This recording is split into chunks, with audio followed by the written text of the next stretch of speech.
Welcome to another episode of Strange Brau Radio. I'm your host, Tobe Johnson. A foggy, rainy post-game day out of Eugene, Oregon here. It was a Sunday when I recorded this, and we're playing an archival episode from our live event at the Axe and Fiddle. Today's guest will be author, researcher of The Beast of Bray Road. You know her well, Linda Godfrey will be zooming in via our video chat, and also witness Shaun Phay out of Cottage Grove, Oregon. Linda actually will be interviewing him live time while he's on stage, so you can be able to see Shaun. And don't be scared, folks, he is dressed in costume. It was a bit of a costume party there for all the werewolves inside of us. So that will be coming up shortly, but first I want to thank our sponsor, Feral by Aaron, E-R-Y-N, at Etsy.com. Spirit drums, rattles, smudge sticks, beautiful, locally resourced, Native American inspired spirit tools. Feral by Aaron at Etsy.com. We'll be right back.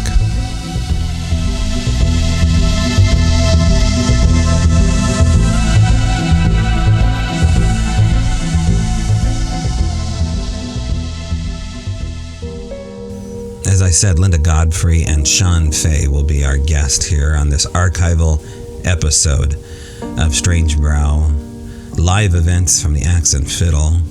Not only did Linda join us via Zoom.com and video in from her den, her werewolf den, but she also presented some evidence as a reality of the DogMan, especially when it comes to the Beast of Bray Road. That case is very well known.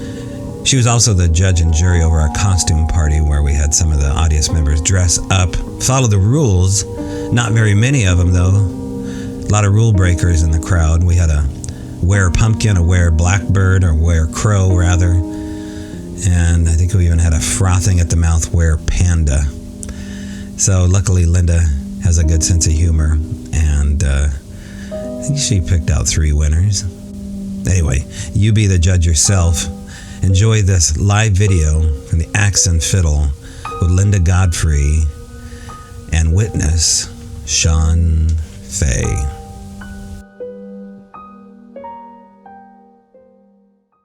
So tell everybody about your experience with this and how you got started with it. And, as far as witnesses you've interviewed, and I'll let you kind of take the wheel here, Linda.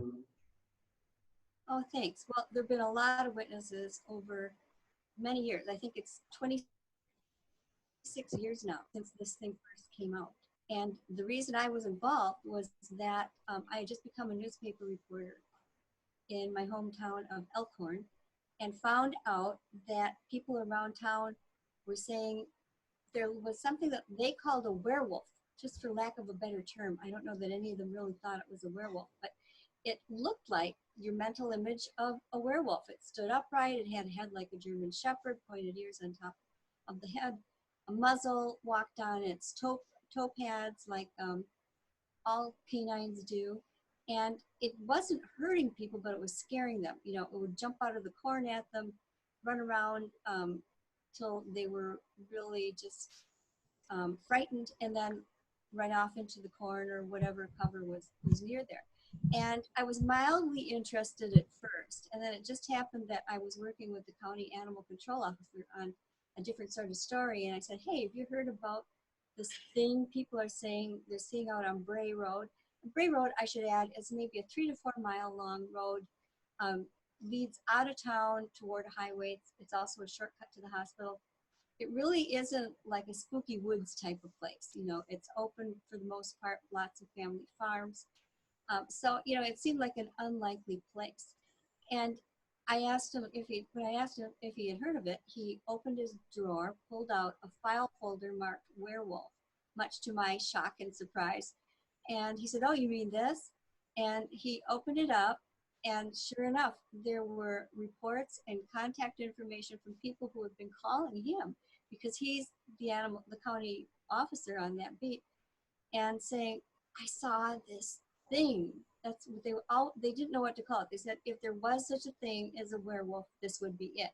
And then they described, pretty much the same thing. Stood 5.5 to almost 7 feet tall, depending on its posture, was usually a little bit stooped, but running on its hind legs. It could go between 4-footed and 2-footed back and forth, had the muzzle and head of a German Shepherd, and usually dark brown fur was what they were seeing at the time. And when I looked at the people who were calling in, I thought, well, this isn't just a couple of teenage hoaxers. You know, there were farmers, there were factory workers, there were professionals, there were men, women, young, old, and steadily growing. And I thought, well, there's got to be something to this. Either there's a really fantastic hoaxer out there, you know, and all these people are getting fooled.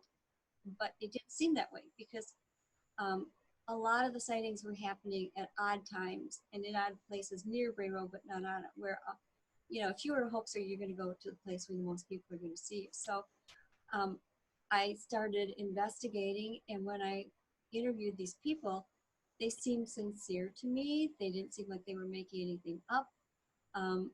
You know, I took it to the editor, and we felt that since there was a county official with a file folder marked werewolf, that it was news regardless. And so we ran it. It was the New Year's weekend of 1991-92. And we thought there would be some fun, you know, people would kind of chuckle about it, and then it would just sort of be one of those forgotten stories. And we couldn't have been further from the truth, because within 2 weeks, see, it couldn't go viral then because there was no internet, not like we know it today, but it went countrywide, you know, through Associated Press within 2 weeks. And so we had all the Madison TV stations there and the Milwaukee TV stations, and coming up from Chicago, and people started calling me for radio shows, and it went on and on. And what I found was that the more this news spread, the more people there were, not just in Elkhorn on Bray Road, but across the country. And even I had one from the Virgin Islands saying, hey, this is just exactly what I saw. Or I know somebody who saw this thing. And I realized it was a very widespread phenomenon, not like one little puny local monster. And I started keeping track of them because I was the one receiving the reports, and they just never stopped. I kept working for the newspaper for 10 years and just reporting on regular run-of-the-mill stuff. Maybe I did 4 update columns in that 10-year period, if anything. But I felt like I ought to put it in a book so everybody had what happened, you know, and could refer to the facts, and it would, you know, get all out of proportion. And I thought that would be the end of it. So The Beast of Bray Road came out. It was called The Beast of Bray Road, Tailing Wisconsin's Werewolf. It's now in its 2nd edition and still really going pretty strong. But that one brought in so many more reports. And then that one brought more. It was just like a snowball rolling downhill. You know, it just kept gathering as it went. And so now, 26 years, and I'm about to have, I think it's my 19th book published. Not all on that stuff. You know, there were, as you said, I was the author of the Michigan Weird Book and co-authored the Wisconsin one, and there were some others in there too. I did a book on naked sea monsters. Okay. For publishers and mythic creatures, and so there have been all these other ones in there too. But the last 3 have been for Penguin Random House publishers, and I've got a 4th one coming out with them, God willing. It's been in post-production for a while. Large companies are great, but they have a lot of things, you know, places to put the book through its paces. So that should be coming out hopefully within several months. So the idea that these you know, dogmen or wolfmen are connected to the supernatural is, you know, a lot different than what a lot of people think when they think of cryptids in general. There seems to be kind of an automatic oppressive feeling. I've heard this time and time again. We just got off the phone with an anonymous witness out of Montana that goes by the name of Robin. She would talk about there being this almost, you know, oppressive, demonic presence that came over the property. Is this something that witnesses describe before a sighting? Not usually before, and mostly it's when you've got one where there is a property and the thing is appearing again and again, and it's almost what they call a habituation situation. And then in that case, many people will report it, but a lot of the reports are just one-offs where they're driving down the road and all of a sudden they see this thing and it sometimes dashes across the road in front of them, almost like forcing them to watch it and goes into cover. Sometimes it'll run alongside the car and keep up with it for a certain amount of time. Sometimes they're hiking or in the woods and they come face to face with it and they think that it's just about to eat them and then it dashes off. So, but they often feel, even though it's standing on its hind legs and running on its hind legs, which is not a supernatural act. Any mammal can do that if it's trained or motivated. But they'll say, you know, I felt like it made eye contact with me and that it was a little bit more aware of me as a person or an interesting, curious thing than you'd expect a normal animal to pay any sort of attention to. For instance, one woman saw one pop up out of the ditch, and jump right toward her car as she was driving, just at dawn toward her medical job. She was a very responsible medical professional, and she said she felt it was only a few seconds that she saw this thing and was terrified by it. But she said in that time, it somehow communicated to her that if she told anyone, it would come and get her, was how she put it. And she was so freaked out. She didn't even tell her husband for like 3 days. And then he was the one that called me. And when I went to interview her and visit the place and everything, she got so upset. She was just in tears crying to have to tell it again. So it can have that effect on people, whether it's been hanging around their house or not. And she was terrified that it somehow could follow her and just who knows what. She didn't know what it would do to her if it did. Right. So, do you have a number too, Linda, that people can call you and have you come out to their property? Are you an active investigator for people that have sightings, even as far as, say, Oregon? I mean, is that something you do? Well, I have to stick to the ones that aren't too far for me to travel because honestly, being a cryptid investigator is not a high-paying job. Anybody who wants to get into this for the money should really stop and find a better thing to do. We have no idea what you mean. We have no clue. We're eating crackers here right now. Go ahead. Oh, yeah. Yeah, I think I looked it up, and like 2 years ago, a Walmart greeter made 4 times what I made from, you know, my books and whatever in 1 year. So it gives you some sort of idea. So I lack the means to go traipsing off to Oregon, although I would love to. But I do go out to wherever I can. And that keeps me pretty busy. And yeah, it's interesting. The other thing is it has to be fairly recent, you know, because a lot of the calls I get and reports, and don't worry, I'll answer your question about the number in a minute. A lot of the reports are people who've been sitting on these things for like 15, 20 years sometimes, because they always thought they were the only one who ever saw it. They didn't want people to think they were crazy. You know, sometimes they were just in denial that, no, I didn't see it. It didn't happen. And then they would see me on TV or one of the shows, you know, that had other witnesses, or find my blog on the internet and say, hey, I'm not the only one. I get this so much from people. They're like, I'm just so glad to talk to somebody who doesn't think I'm crazy. You know, that's the big thing. And so I don't have a phone number because, you know, I have a home. I'm not, I have other obligations too, but I do have a place on my blog. If you just go to lindagodfrey.com, and there are no W's, that's Godfrey, you'll see there's an about page, and there's a form you can fill out and write me through that. And it also has my email there too. Okay, so if people want to get a hold of you, they go to lindagodfrey.com without the W's, and you have a blog there, and you must get questions all the time. Is this a burgeoning phenomena that has seemed to have an ebb and flow to it? Or are we on the heightened end of DogMan encounters? Where are we at as far as reports?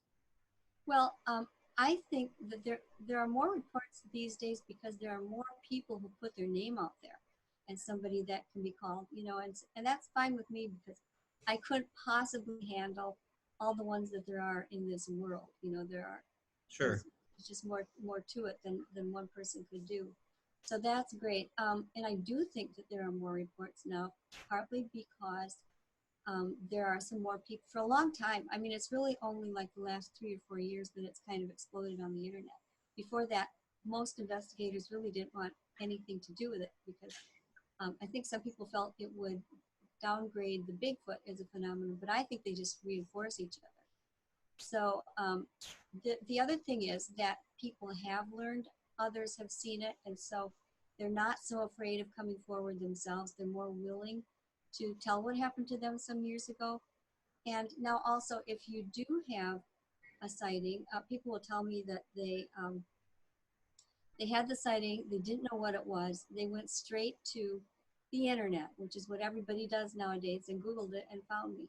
And before that, it would take people quite a while sometimes to figure out who they could call, if anyone. So I think all those things are contributing factors to the truth that they're a little more high profile than they used to be. What state, Linda, would you say is the hot state right now in the United States for sightings? Wow. Well, there are several, you know, and it's kind of, and it's, again, this is just sightings that are reported, you know, because I know there are lots that never do get reported no matter what. But some of the hot ones tend to be clustered around the Great Lakes. Michigan, Wisconsin, Ohio, and Pennsylvania are all very, very hot topics. I'm starting to get more from like the West Coast states. For a long time, I noticed that most of the sightings seem to be east of the Mississippi, with spurs down to like through Georgia and Florida, and then another spur down into Texas. And now the word is starting to get out in California. The California ones all have a little bit more like an offbeat quality to them for some reason. It isn't usually just the, you know, the chase the car, look the witness in the eye and run off.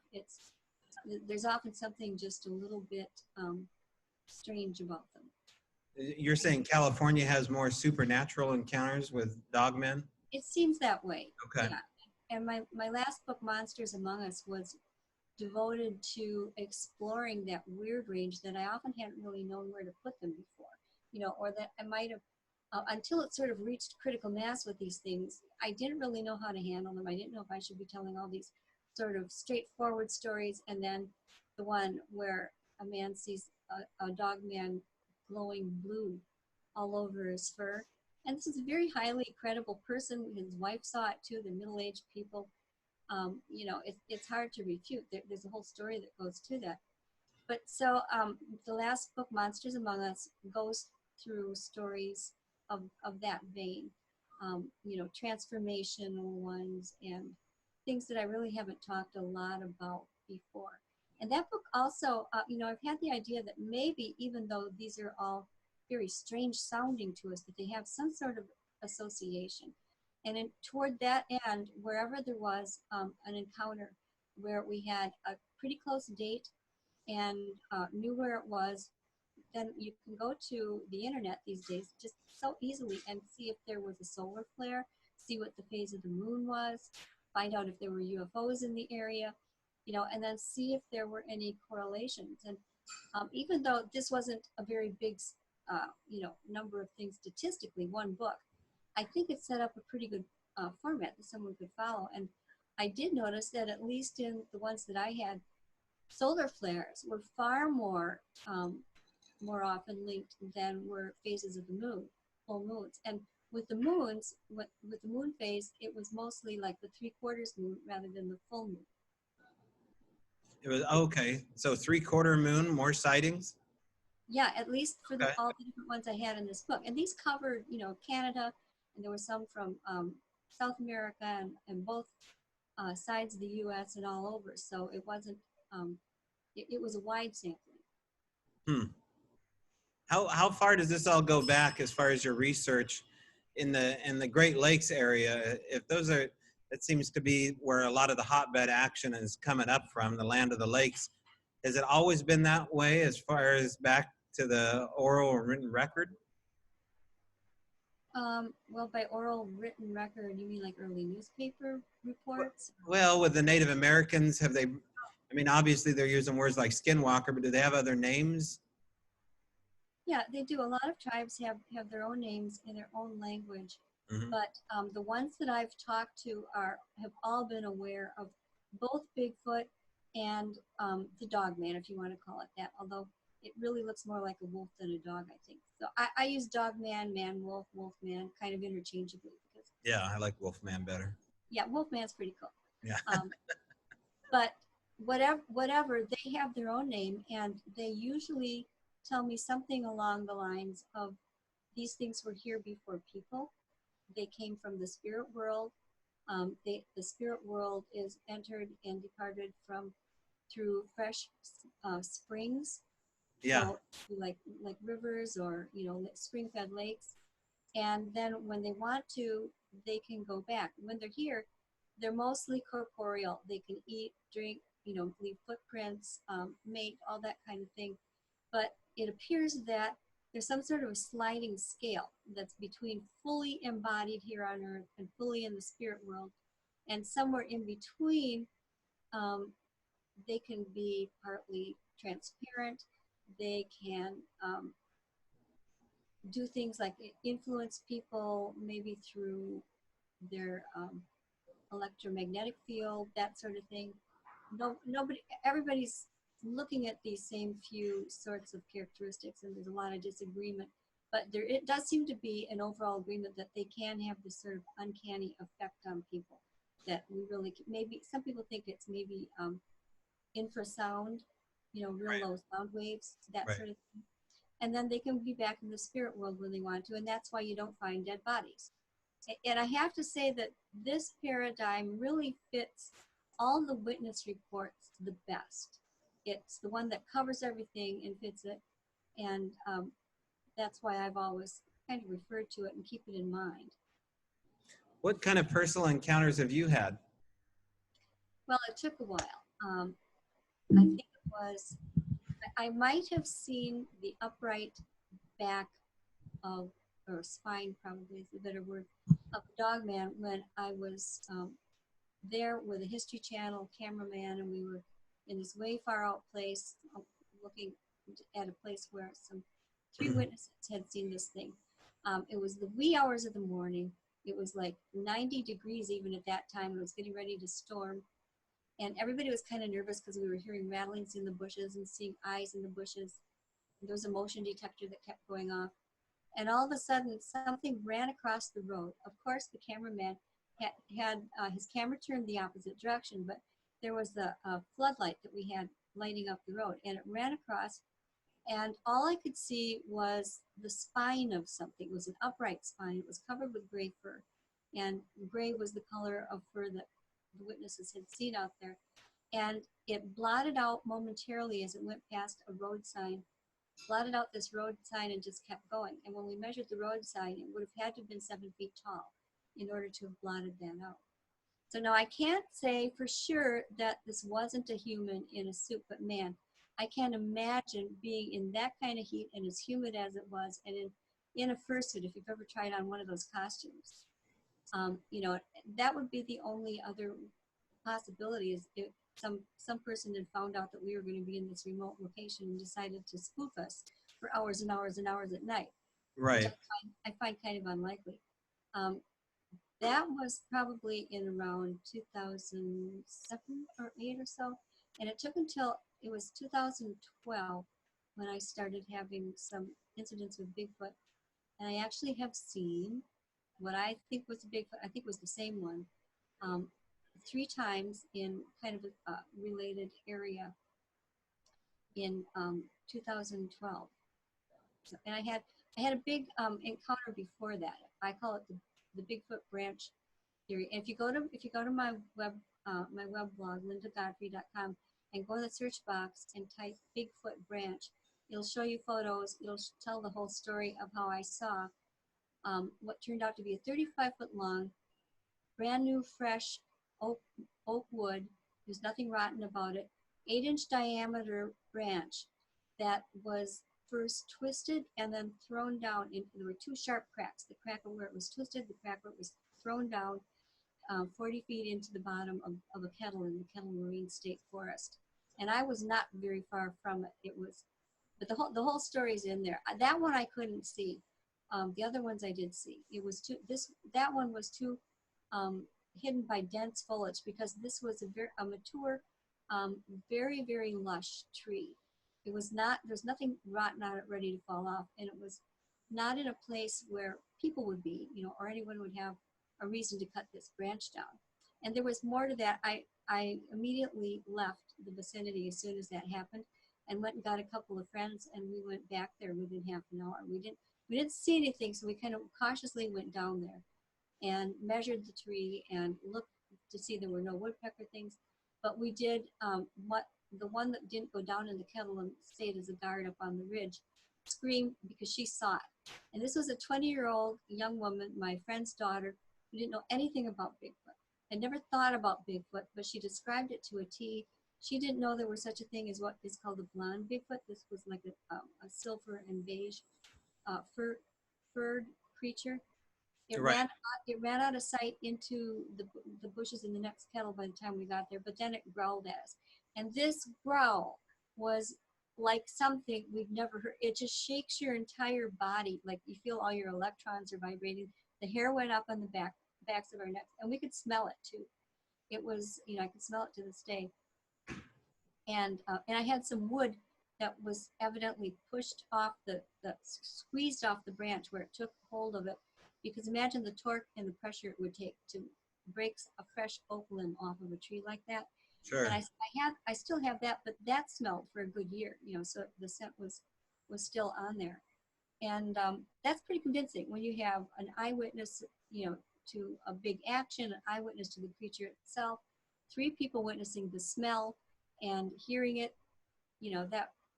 it's hard to refute that in my own mind. So what kind of vocals do dogmen usually make? I mean, are we talking about a canine noise? Do they have language? I don't know if dogmen are believed to have language the same way that Bigfoot is. Mm-hmm. And I think there's a little better case for Bigfoot having a language because they're just so much more human-like, and you have to have that hyoid, I think I'm pronouncing it right, bone that's in the throat that is capable of making the language.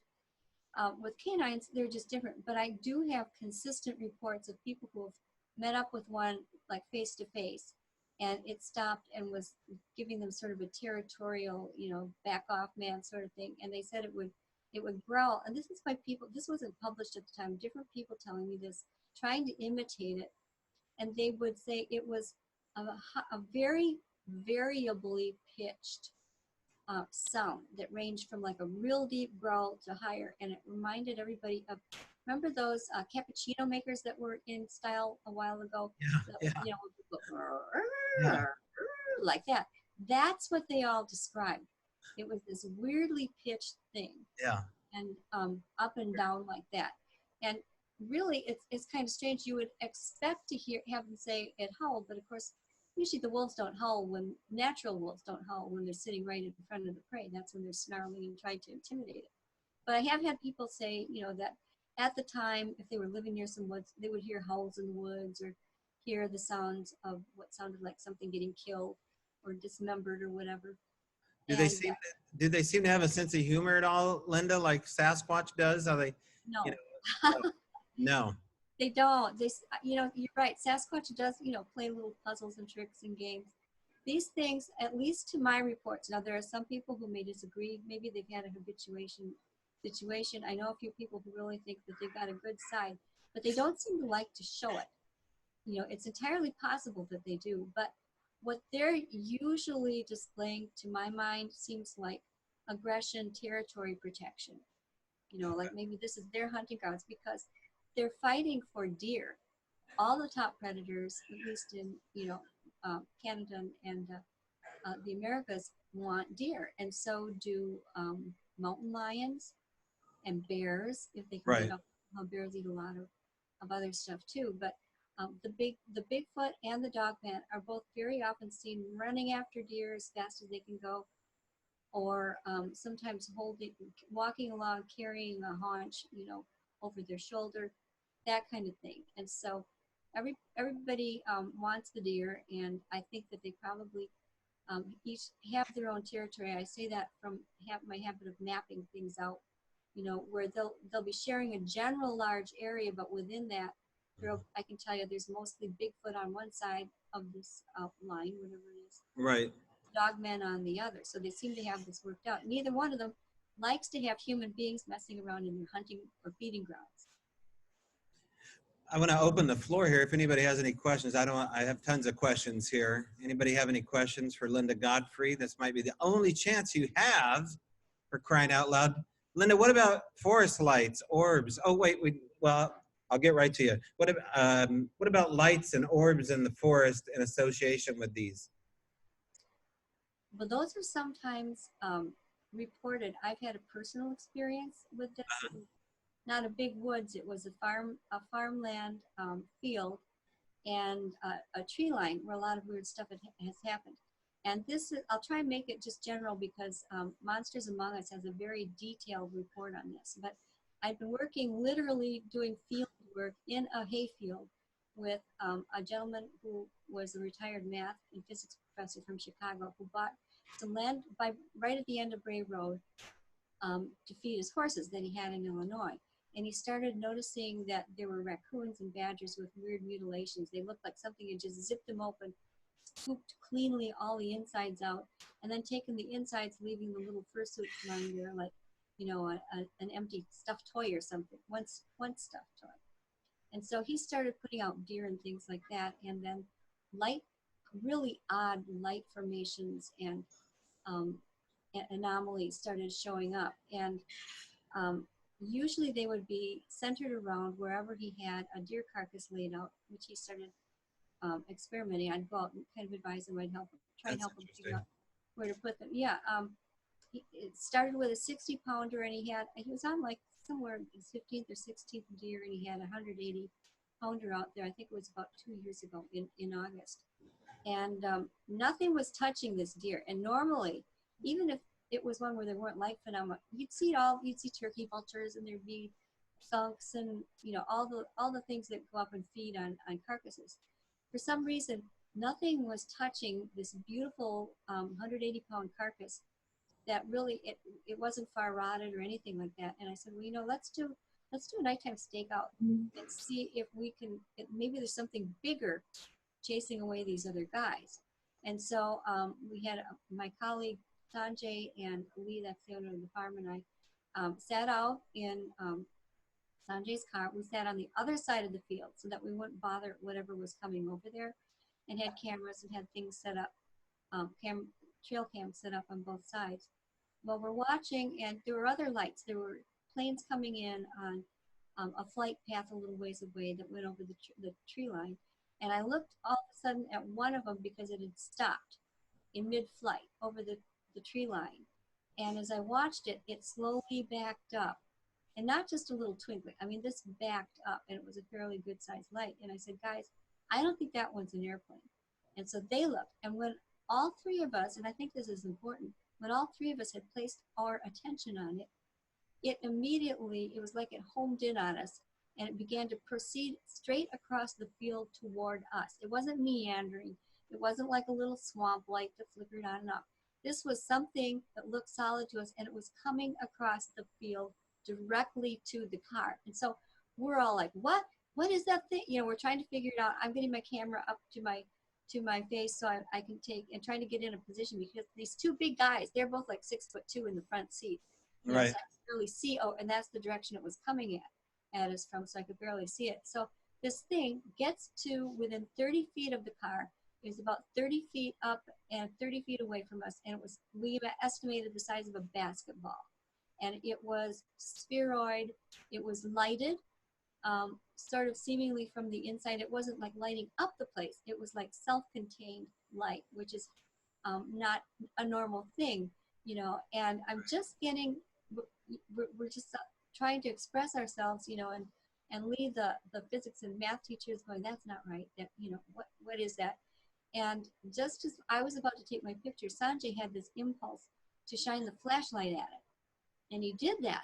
And it just kind of, we all agreed it was a word like jittered. It wasn't exactly, I mean, this thing was not behaving in normal ways that you could describe. It was not an everyday thing. and then all of a sudden it just sort of imploded in on itself, which again is a hard thing to describe. Right.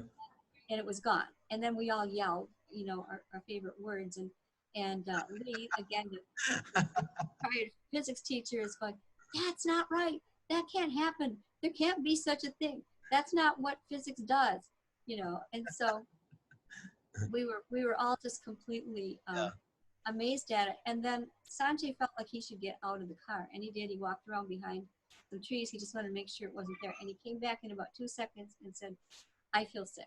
I'm really, really sick. We have to go right now. And he was driving, so we did. Otherwise, I don't know. He might have saved us from abduction. Who knows? Who knows what might have happened? Yeah, because it evidently, but we all felt it was conscious. We felt that it was surprised when light hit it. We felt that it was maybe considering what to do about us, you know, that we had spotted it. We didn't know. It was very disconcerting.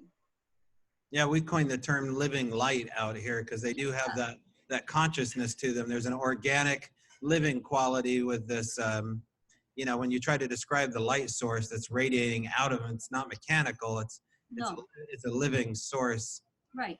We have a question here. Yes.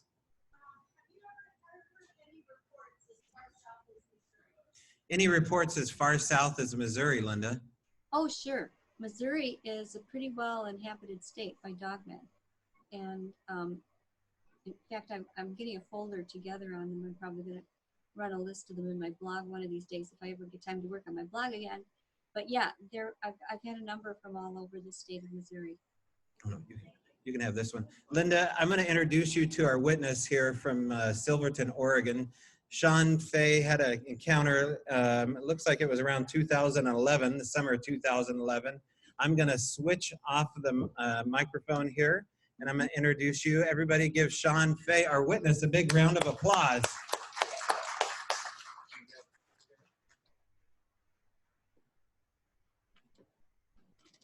Okay, she can see you plainly. Can you see her? Can you see him okay? Wolfman number 2, Linda? Can I see what? Wolfman number 2. Can you see Wolfman number 2 here? This is Shaun Phay, your witness. Oh, I see Shaun. Yes. Hi, Shaun. Hi. How are you? Good. How are you? Good. Shaun, why don't you tell a little bit about your story, and I'll step off the side, and maybe Linda, you can ask him questions for Sure. Tina. Well, I've had paranormal most of my life, off and on. Just like I said, this one was back in summer of 2011. I was on my way to work one morning. It was probably, I'm going to guess 4:30-ish because it was still pre-dawn, very dark out. Off to the side of the road, I noticed what looked to be originally what I thought was maybe like a smaller, like a yearling bear off to the side of the road. And it then attempted, it stood up on its hind legs at that point. And the next thing that came to my mind was it was just a person that was crouched down on the side of the road. It turned and looked over its left shoulder at me, which at that point I didn't really think anything of it, but then it turned to the right and started to bolt off into the wooded area.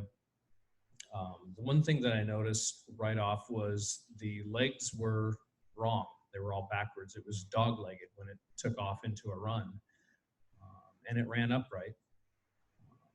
And I was just trying to process what I'd just seen.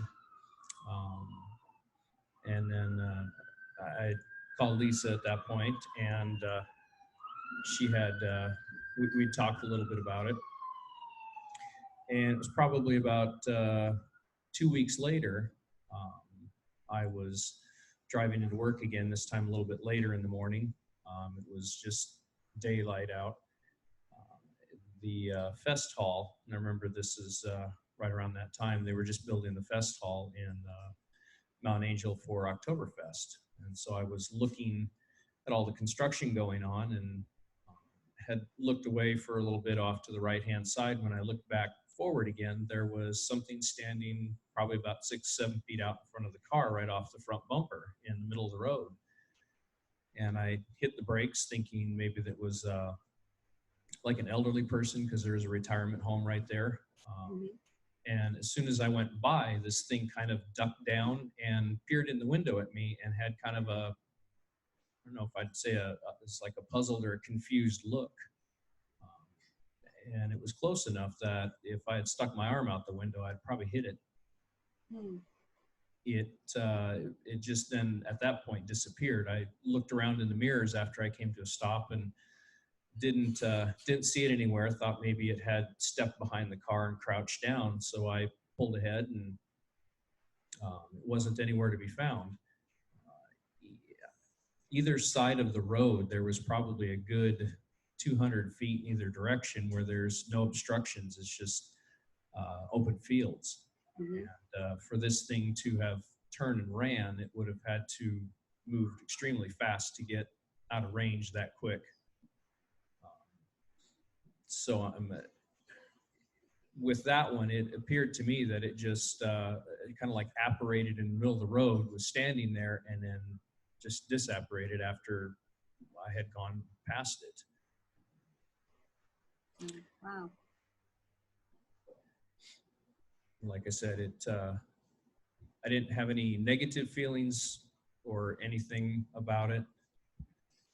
Linda, while he's telling you the rest of the story here, I'm going to see if I can put up that drawing that he found out. Did you get that image? No, I don't think I did. Okay. I didn't see it. Okay. I think I sent you an image of what Shaun is describing to you here. I'm sorry. That's okay. No, that's all right. I'm going to see if I can show the audience here. I'm going to exit full view here. That's great if you drew a sketch. That's always, I always tell people, you don't have to be an artist. You just have to show us kind of what was there. Right. It helps. Well, this was an image that I had found online. I had spent a few weeks after my initial sighting trying to find something that looked close. So I was looking up werewolf, DogMan, dog-legged person. Right. After a few weeks of looking, I found this image here. Yeah, we're showing an image, and it has those trademark backward legs and a lot of musculature too that you have in this. Yeah. Right. In describing what I saw, it was very human-like. It wasn't, muscle-bound, bulky. It was built pretty much just like you or I would be, with the exception of the legs. The face was not very dog-like, like most people describe, like a German Shepherd's face. It was very human-like in the face, but where basically from the bridge of the nose to the jawline, it was protruding out more so than an average person's was, but nothing like what would, you'd consider to be a canid. Not like a German Shepherd, in other words.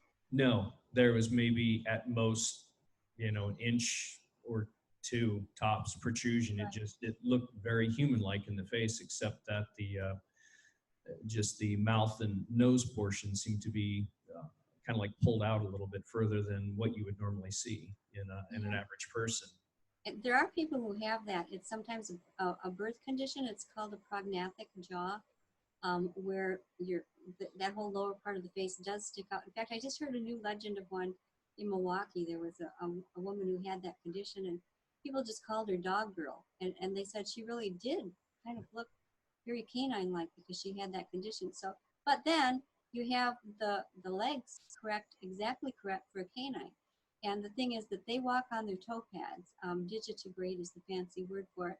And then the reason their legs look backwards to us is because what would be our heel, we would call it the hock on the dog, is up in the air. So like if you're walking on your tiptoes, your heel is kind of pointing backwards too, but you aren't surprised at that because you know it's your heel. On a dog, that's the heel, and then what would be their knee is farther up the leg where we're expecting a thigh. So it's just the length and the fact that they walk on their toe pads, but it does really distinguish them well from a human because it's really hard to carry that off. If you're a human and just trying to run on your toes, it just doesn't look the same. Can you tell me, was this anywhere near Native American reserve land by any chance? Not that I'm aware of. This was just between Silverton, Oregon and Mount Angel. As far as I know, I don't think there are any Native American lands or anything relating to that in that area. It's mostly just agricultural farmland. Okay. Because very often when there's a very strong human element to the creature, sometimes it will show shoulders, actual shoulders, and canines don't have shoulders the way that we do. But sometimes it'll have more of a human-looking face and shoulders, and very oftentimes those are seen near Native American reserves. And whether it's because they are actually skinwalkers or medicine men that have sort of trained to make an appearance into a canine, although they never quite get there. There's always those telltale signs, or it's something else that is just in those particular regions. I'm not exactly sure. But when I do hear of strong human characteristics, very, very often, not always, but very, very often, it's very close to or in one of the Native American reserve lands. So that's one, and the disappearing and reappearing too is something that makes it unusual. You know, Linda, it was near an area that's called Abaquaw Bridge. And I don't know if you're familiar with Tom Powell at all. You're familiar with Tom Powell's work on Sasquatch? Somewhat. Yeah. Not, He wrote the book, The Locals and Edges of Science. oh, right, yes. Yeah. Yeah, that was the one area he told me as a friend of his never to go, which I thought was interesting. In Shaun's case, he said, never go into the Abaquaw Basin. So when Shaun wrote this, I just looked at the drawing this weekend here, and it's Abaquaw Bridge. It's interesting that he said never go in the Abaquaw Basin. This was 12 years ago. So here we go again with Bigfoot and, you know, the DogMan, this relationship where one hangs out, they both hang out. Right. And it's just kind of correlating right now here inside the bar. So I thought that was interesting. Very, very interesting, and especially that you had the sequence of the sightings, I thought was interesting too. Yeah, they were, like I said, it was about 2 weeks apart, and as near as I could tell, it appeared to be possibly the same individual. I have one question for you.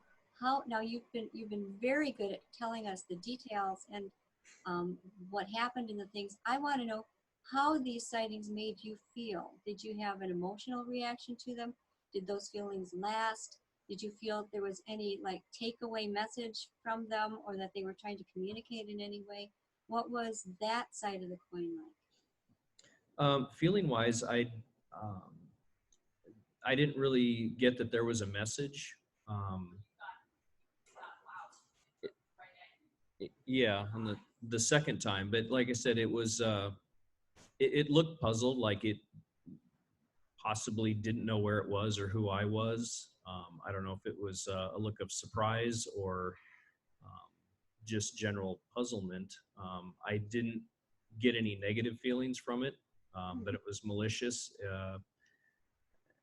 Above and beyond that, I didn't really think about what any kind of a message or anything. It was just a chance sighting that I had, and I'd driven that road for probably the better part of 4 years every day back and forth, and just had those two little incidences there pretty much back to back. And above and beyond that, I didn't really have anything, you know, out of the ordinary happen in that location. We always did have odd things happen at our house in the many years that we lived in that area that were what we would attribute to be Sasquatch related or paranormal. Did they relate to water at all? I hear that quite a bit from people who have habituation, and very often it's like the faucets turn on for some reason. Is a real common thing. Yeah, there was we had a river kind of out on the back of the property, and it was we used to go walking out there, and that's where we had some of the sightings that we had. Yeah, there's usually river, especially rivers, involved with many of both types of sightings. And I've always said either that's because, you know, the portals are in that river water, maybe somewhere in the springs, or maybe it's just that they are carnivores and they need to have water like anything else, and especially more water than most in order to digest the protein, all those deer that they're eating. So Yeah, I can. It makes sense with the first sighting because it was pretty much right at the bridge at Abaquaw. Second sighting was not too far away from there. It's about a half mile down the road. Yeah, I'll have to look that one up. Have you had people come out, professionals of any type, come out and look at it, either investigators or even paranormal investigators? No, at that time I did not have anybody. It was just, like I said, I've had so much paranormal activity throughout my life. I would probably have to have somebody in tow 24/7 to, document everything that's happened. Yeah. Some people are magnets for those things. So sounds like you're one of the lucky ones. Is that something that you find, Linda? I'm over here up to the right of Shaun. Is that something you find that people have a paranormal life before a sighting? As though they're like magnets for the dogmen? Sometimes, I do ask people if you've had a lot of strange things happen.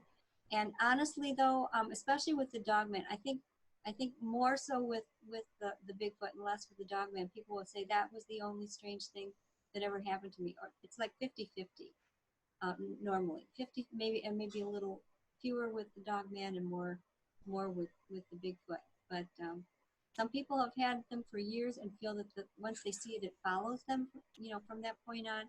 It really varies. And I don't know if it's just because some people are more interesting to the creatures or because they're more sensitive themselves and they're aware and able to notice the things where other people don't. There are a lot of really open questions there. Right. Any more questions for Linda here? She's also gonna, yes, Doug. I see with Doug back here with his Were Bunny costume. Yes, Doug. I'll give you the mic. Have you had any reports of something that isn't exactly a dogman, four-legged, very large, would be in the realm of the size of a grizzly bear, but it's not a grizzly bear. It would be colored similar to a bobcat or coyote combination of colors, North American wildlife, as I call it. Reports seem to be in the northern tier states of the United States. I couldn't hear that. I'm sorry. Okay. He wants to know if you've seen anything that looks like an oversized grizzly bear but has cat-like qualities. No, but I mean it's in between, like a hybrid of like a prehistoric animal that the cryptid varieties are. I'm sure you've got lots of things that you're looking into. I looked at your blog. You're looking into pterodactyls. It looks like too. We've got pterodactyl stories as well, but Doug wanted to know, and it's hard to concentrate because he looks like a Easter bunny right now with Elvira's hair. But he wants to know if you've had any reports of a prehistoric oversized cat monster. Well, sort of, yeah. The last few years, I've been getting reports, and it is especially on the West Coast. People will call them dog cats or Doberman cats, something like that, and they do stand upright. They're not the same thing as like the legendary Wampus cats from the Eastern Native American tribal things. Yeah. These are things that remind them of, they'll say it has a face that was sort of like a lynx with Doberman ears and tufts on top of the ears sometimes. I have that in, I think, both American Monsters and Monsters Among Us. I had reports of those things. So yeah, I'm not sure what they are, but I call them dog cats too, along with the majority of the witnesses.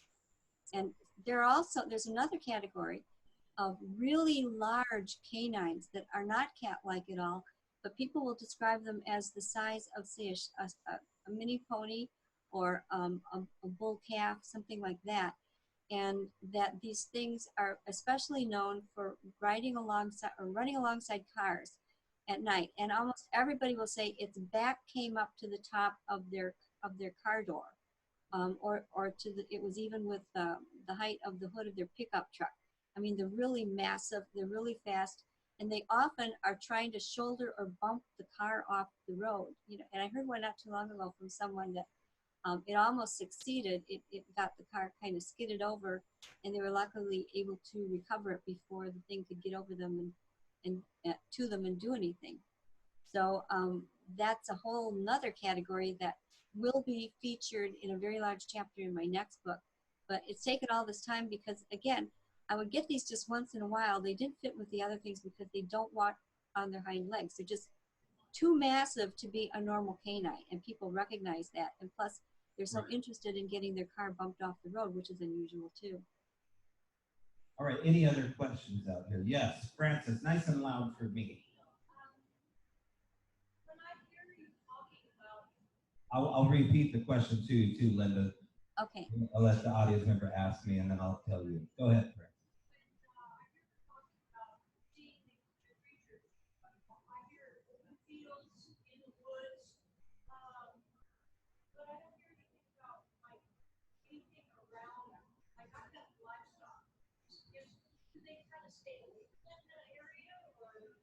What about farmlands, Linda? Are they coming in on acreage of property? Are they, you know, we have a lot of rural area where we are right now. Is that a requirement?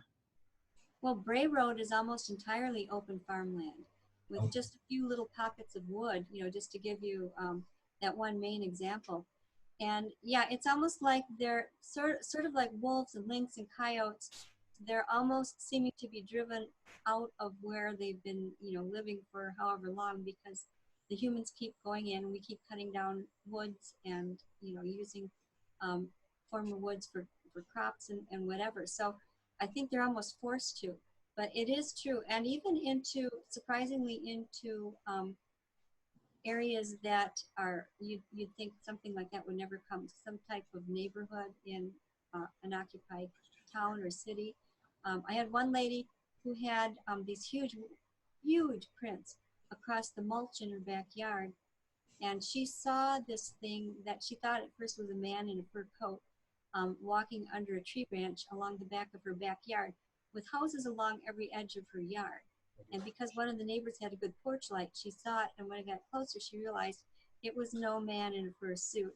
It was some type of canine with a light brown fur walking along in the mulch, and it made such deep impressions. I was out there, the place I could get to, I was out there like within a day or two, and we both tried to make equally deep impressions in that mulch by jumping on it as hard as we could, and we couldn't. And the kicker was there were also these little dents in front of her daughter's bedroom window. And her daughter, who was a special needs child, had been telling her for a month that, "Mommy, there's a monster staring in my window." And the mom never believed it till she saw that thing, and then she felt really bad about it. But that's a completely inhabited kind of suburb of Milwaukee. And I've even had them in the trails in Milwaukee. So it doesn't seem like there's any place they won't go.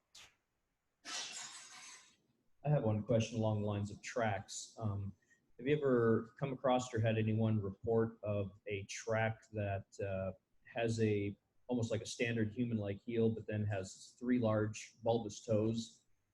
And I Yes, mean large I've got bulbous pictures toes. of them. I've got pictures of them that I took in South Milwaukee, as a matter of fact. I think it's somewhere on my blog. Otherwise, I could try and post that. But yeah, it was in a really great mud pit way in a farm field, in a cornfield that we were looking at, because one of these creatures jumped out of the cornfield that 4 people were walking down that road the night before. And when we went in, we found this little tractor lane, walked down it, and there was a big mud area with tons of huge canine prints, and one of them was just like exactly like you described it. I would think that you were looking at my photo to describe it that well, as a matter of fact, though I know you're not.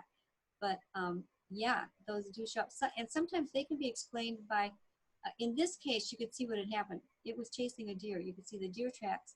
You could see where the deer's hind legs had kind of, stomped down to get what it needed to push itself out of the mud and go running.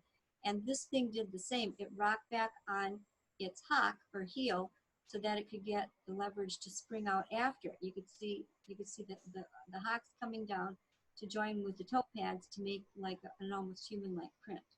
And I knew those were a canine because all of the claws showed. You know, if it's a cat or something like that, they keep their claws retracted unless they're just about to spring.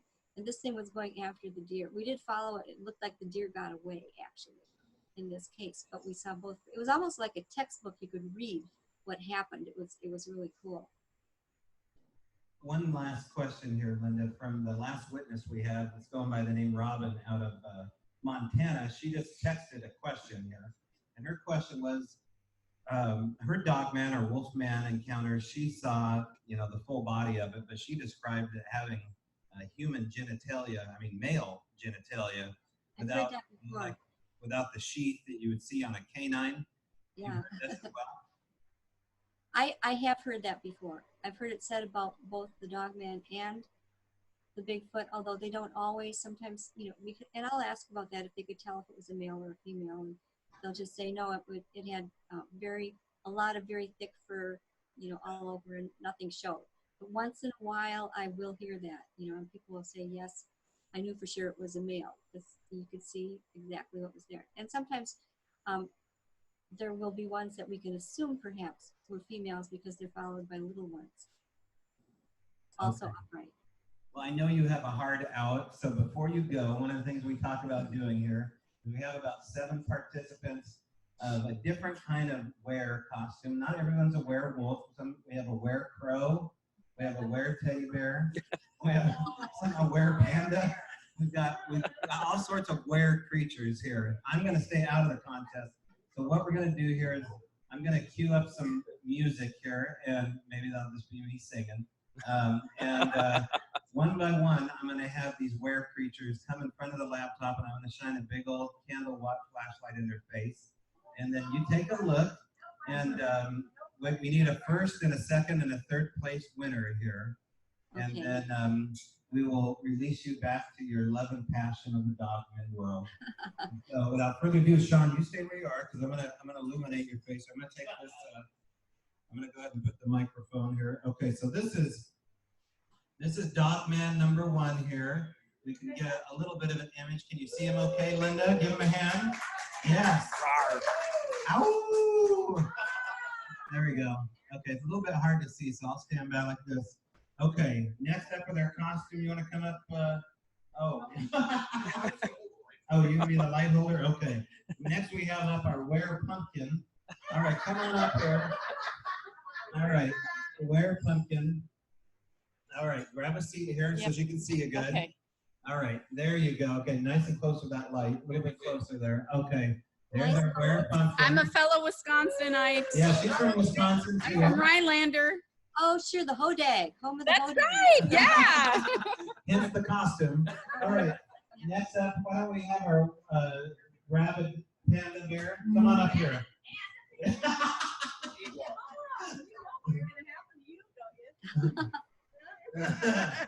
All right. Here's costume number 3, rabid panda. Yeah. All right. Round of applause for rabid panda. That one's scaring me most so far, I think. All Are right. we voting on the scariest? Is that the idea? Come on, Mike. Now get up here. Get up here like you mean it. All right. That's about as good as it gets. All right, nice and close with that light there. She can't see it. There we go. Get closer to the computer monitor. Yeah, oh, there you are. Better? There's a lot of work on that nose. Yeah. It's frothing at the corners. All right, everyone give him a round of applause. Bird Lady, get up here. Where, Bird Lady? Come on. People don't know that there's actually been a lot of sightings of this black bird lady roaming the streets. Here she is. Yeah. Ooh. Yeah. That could be a thunderbird. Thunderbird, that's right. All right, round of applause for Bird Brain. Okay, you girls want in? All right, come on up. Come on, you gotta show your face. Come on. Get up here. We got it. She actually got some beautiful fangs. She's got to show them off. She ate with them too. Well, I took the bottom ones out. Okay. Nice. Now look at that froth. Yes, she went all out. She's even got the cowl here. She's got Yeah. the nose. The blings. Oh, yeah, I think you put that up. All right. Very nice. Give it up for Fangs McGee. She's even got the dog hairline there. I like What about Hugh Hefner over here? Come on up here. Show. We got our were rabbit. Yeah. Night of the Leavers here. Were rabbits are good, yeah. Yeah. Rampant sighting. Bunny man, you'd be Were called. rabbit. Yeah, it's scarier in person. Trust me, Linda. Way scarier. in It's like person. a skunk rabbit hybrid, I would say, from the Yeah. Right. All right. So we're around it. Okay. All right. Anybody else? No, the cook. Nobody else got a costume. All right. Well, so out of a round of applause. Well, do we do a round of applause? No. Linda, do you have, what jumps to mind as our third place winner here? No hard feelings. They're gonna walk home with a prize. Third place out of everything you saw. Actually, let's see. I think that this last gentleman I thought was very impressive with the Okay. combination. Crazy Night of the Lepus Man. Third place, Doug. Yeah. Doug wins a shirt. Okay, he gets another shirt. Okay, out of the second place winner here, you still have the Bird Brain, you've got Froth and Panda, you've got Chomper over here, and then the two lovers from Wisconsin, Melted Pumpkin Lady, and then Shaun the Witness. I really actually like the guy who spent so much love and care getting the big dog nose right on his face. He had the Now- large. Now, which one was this? Mike, all right, Mike. All right, Mike, you get $20. All right, $20 for Mike. All right, now our first place winner here is gonna, they get a retreat next year with us. Oh wow. Our big retreat. So our first place winner, who do we have, Linda? Well, I just have to go with the sheer volume of fur with the panda lady. Panda Lady! Okay. All right. All right. That's great. Thank you. Well, from the bottom of our heart, everybody thank Linda Godfrey for her time. Thank you so much. We had a blast. Thanks, Linda. Oh, it was fun. Just thanks so much for having me. I'm very honored to have been there.